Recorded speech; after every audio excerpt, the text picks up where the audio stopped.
welcome one and all to Cine Bijou. Yes, everyone, we are back for our third season with a brand new look, fresh takes, deep dives, and everything you love about indie films. If you've missed any of our previous episodes, you can find them on the usual platforms: Spotify, YouTube, and Apple Podcast. And before we dive in, please take time to hit that like button, subscribe, and share this episode with your fellow movie lovers. Now, on with the show. I think first question is probably the one you get asked the most, is what sparked the idea for the film? And I want to know, how did the term productivity crimes come about? Great, two great questions. So to tackle the first one, so I originally devised this idea maybe in 2013, I think, and it was just based on the anxieties I had as someone who's been working kind of remotely for the past 10 years. So I work in commercials, I produce commercials, but a lot of the time I would prep those commercials remotely and just turn up for the shoot days. And I always feel like I have a very unconventional process where, sometimes you might find me on a Zoom call whilst I'm on a bike. Like I'd have the camera off, but I'd have my headphones in. I would be answering questions and, kind of guiding calls on a bike, or I might be at the gym answering emails. And I think post-pandemic, this has become a reality for a lot of people. Like we've let life bleed into work and work bleed into life. And I just kind of thought of a what if scenario where you had a company that needed to, I guess, appease shareholders or people above them, that everyone is justified in not being in the office. And I thought if they were to hire someone to spy on how you work, what would that look like? So that the initial filmmaking process started from that. But then in the edit, I actually found out that this job actually exists. Specifically in the UK, this job actually exists. It's not even okay. I fiction. didn't know that. Yeah, well, it's a lot more realistic than we depict, of course. But essentially, companies can employ private investigators to conduct investigations on employees that they think are involving themselves in employee absenteeism. So anyone who's said, "Oh, I need 2 days of sick leave," if they are justified in their suspicions, a company can hire someone for about £500 a day to go and spy on that person. They cannot breach any physical boundaries. They can't, enter homes, but they can, at a distance, follow and spy on employees. That's above board legal. It can happen. Yeah. So how did you find out about this particular operation, and how much detail were you able to get about how they carry this out? I'm intrigued. Yeah, it was there was a case in France, and I want to say it was for IKEA in 2009, where I think some employees were benefiting from some kind of bonus or employee benefits. And one of the senior heads started to question how some of their employees were able to afford certain cars that would arrive at the office. So that is what sparked a legit investigation into how these benefits were being used, how much time people were using, what they were using for, were they using downtime to make money with other jobs. So this was a big case in, I think, IKEA France. And so then also going back to your other question about productivity crimes, because really a lot of the workers within the film they're not accused of not doing work. They are accused of not working in a way that is perceived as approved. It's about the productivity is about the performance of work rather than the delivery of it. So the main character is really there to police how people work, not what they deliver. Okay, that's interesting. It's so it's the appearance of work without actually generating anything. Okay, yeah, I see Exactly. what you Yeah. mean by that. All right. So in doing all this research, learning about this actually being a thing. Um, Now I know you produce campaigns for, ad campaigns for tech giants like Google and Amazon. How did your research and your inside look at corporate tech influence your view of surveillance culture? Yeah, I mean, I so luckily as a producer in commercials and advertising, I've been blessed with working with agencies that are very flexible. The monitoring and surveillance is like zero because I'm trusted. But working within that world, it's very clear to see that when you work for very, very big, companies, companies that are essentially as like bigger than countries right now, when you're working with it's like there's multiple layers of surveillance monitoring, and also there's a you don't even know what the hierarchy is, because obviously for these big companies everyone knows who the founder is, but the steps is like you would be reporting to someone who's senior, but then that's just like one drop in the entire ocean of these companies. So one element that I wanted to bring into the film is that, and this is one thing I hope people, maybe if they watch it more than once, they realize this. We never actually really say what anyone does. There's no real job title. We don't even know what companies people work for. We don't know what they're selling. We don't know what the product is. We don't know what work anyone is doing, really, apart from a few people. And it's kind of the idea of I've seen a lot of these big companies. There'll be some really interesting, like glossy titles that Mhm. kind of are nothing, but they've been given like senior social transformation guru. Like, that's like the title, or like community um, expert, just Mhm. nothingness. And I feel like a lot of these companies will have people in the office that if you were to ask them themselves, they couldn't even describe what they do. Mhm. Um, so it's an element of like these bigger corporate companies have a lot of theater behind them.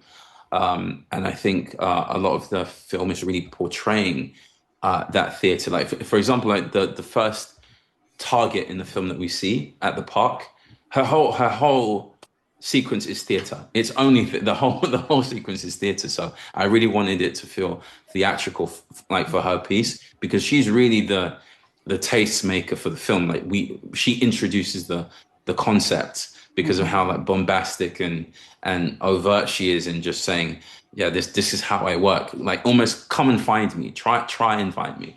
So that's why I wanted us to introduce the world in that way. That was quite actually an entertaining yet interesting introduction to that line of work, because it almost plays out like a spy film, Yeah. because there's this sort of covert sort of sneaking around, and then there's the warnings that come from uh, Bento's handler, which is Yeah. be careful, she has a Yeah. Substack. Yeah. Now, speaking of Bento, he's obviously played by Alec Christie. He's the main character, Yeah. and he finds himself in a bit of a bind later on. But um, what's interesting about his character and the way it's played out is that he goes to extreme lengths to remain employable, because he's often threatened, if you don't do this, your invoice isn't going to be paid.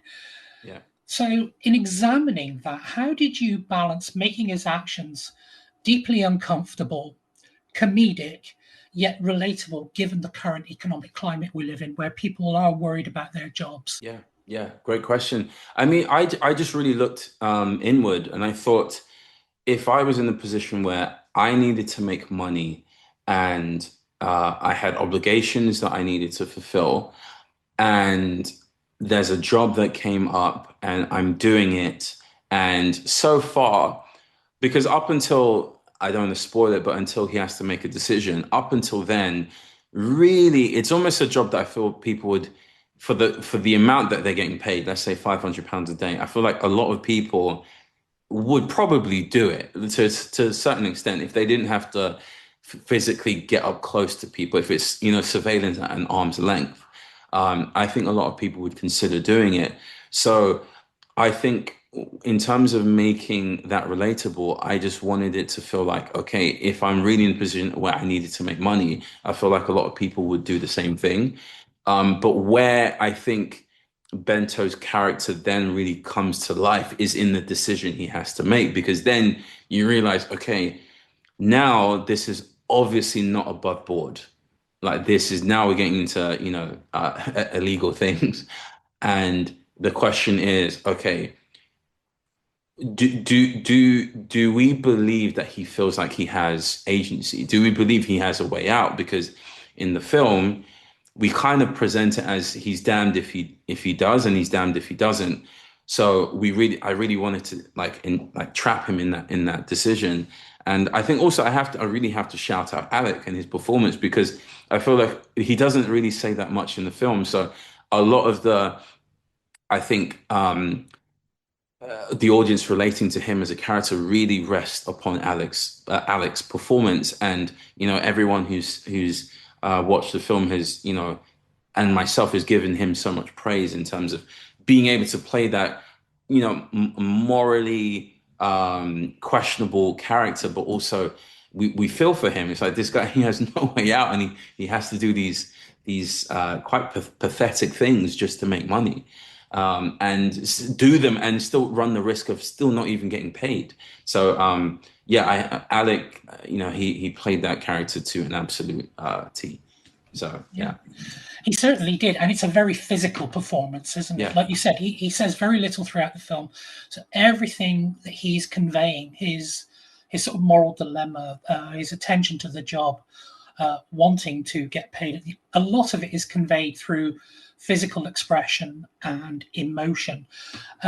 What sort of direction did you give Alec for that to come across so strongly, and how much did he contribute to that? What was the collaboration like between you two?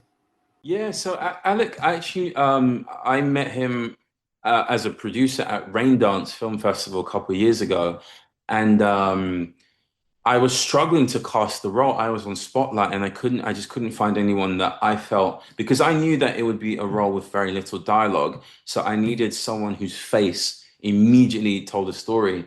And then I saw Alec's headshot on Spotlight, and I thought, let me just just WhatsApp him, because I know him.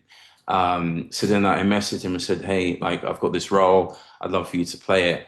And yeah, so he did an audition. I basically just gave it to him, and because I just thought he just had everything that I needed. And then also Alec comes from a comic background. He comes from a comedy background. So I knew that the comic parts of the film, he would just get it pretty much instantly. But in terms of the direction and collaboration, because this is more of a deadpan satire, so there's no real jokes.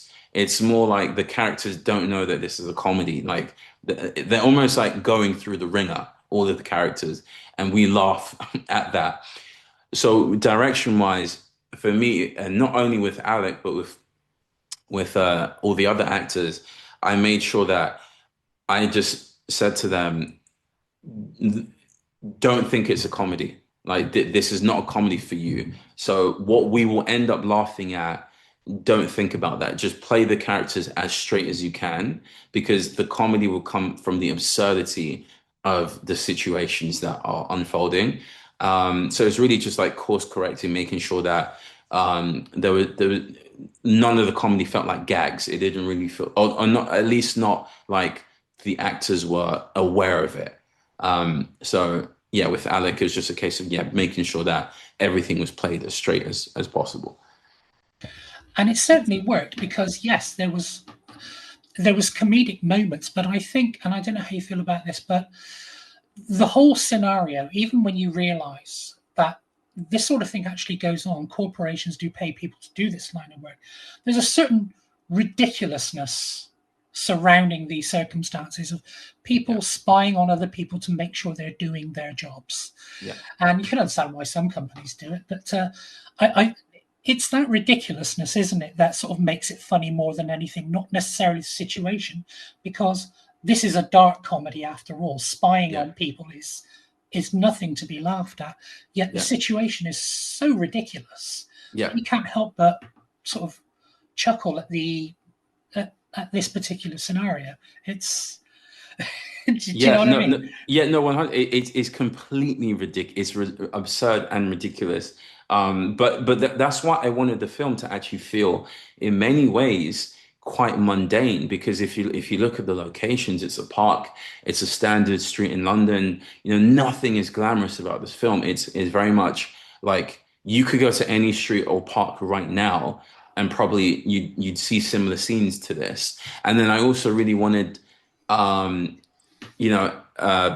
and his surveillance to really feel background, like it really felt like he's just ghosting in and around London, because I didn't want anything to be like too overt. Like again, the ridiculousness comes out of like, oh yeah, so companies are actually doing this, because I felt like if I went too far in terms of exaggerating that and making it like very clear, like, oh my God, like Facebook is doing this, then it'd almost feel like less harrowing, because it's like, okay, yes, it's a film, it's really cinematic, it's really like, oh, they made that point. I just wanted it to feel like, oh wait, so this is actually what's going on. And yes, I made sure all the actors knew that. The cinematography, like, is quite understated, but then that I feel like helps with the overall world, because you feel like, oh wait, this almost looks like what I might step out into my street and see. Mm-hmm.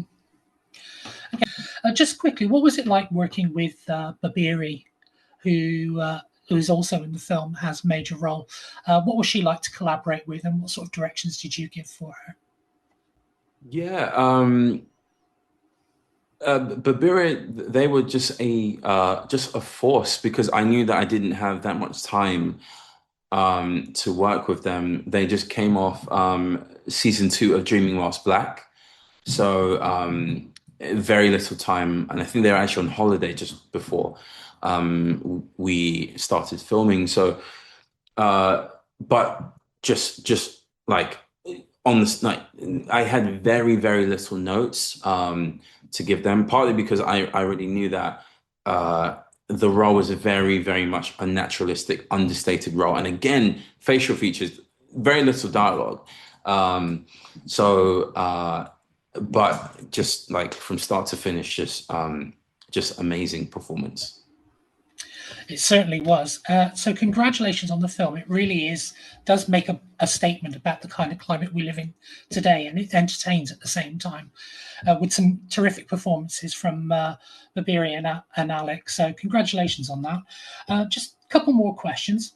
As we mentioned before, the film is going to be screened at HollyShorts in LA this week. I believe it's on the 14th, Thursday the 14th. Yeah. Yeah. Okay. So tell me, how does it feel to bring Phantom Carousel to what is, I still call it Grauman's Chinese Theatre in LA, but we have to call it TCL Chinese Theatre.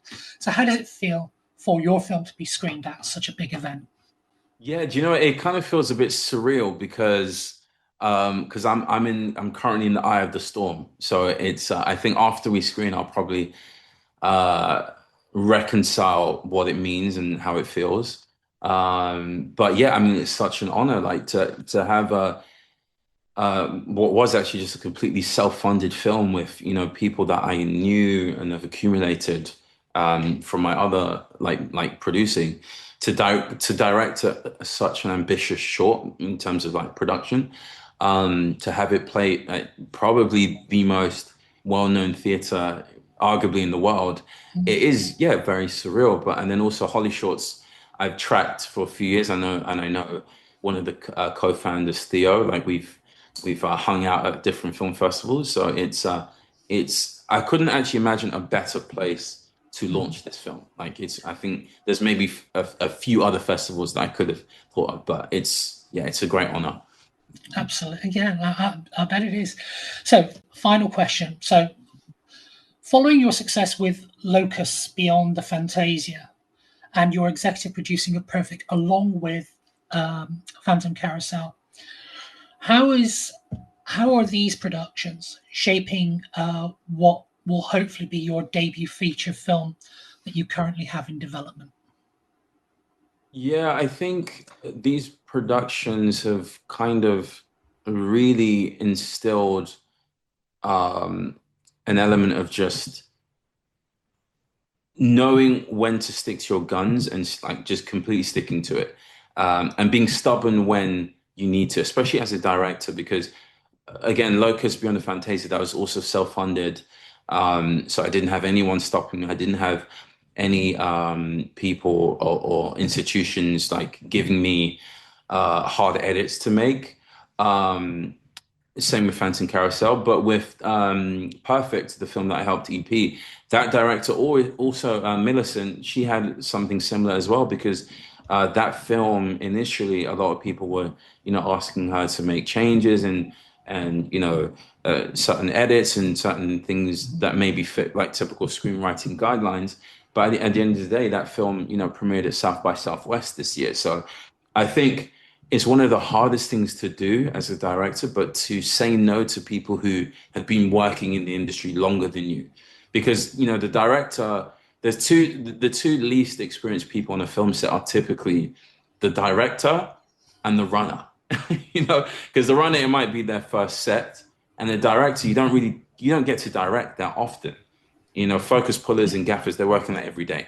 But directors is quite rare. So I think just sticking to your guns is like what I really have learned the hard way.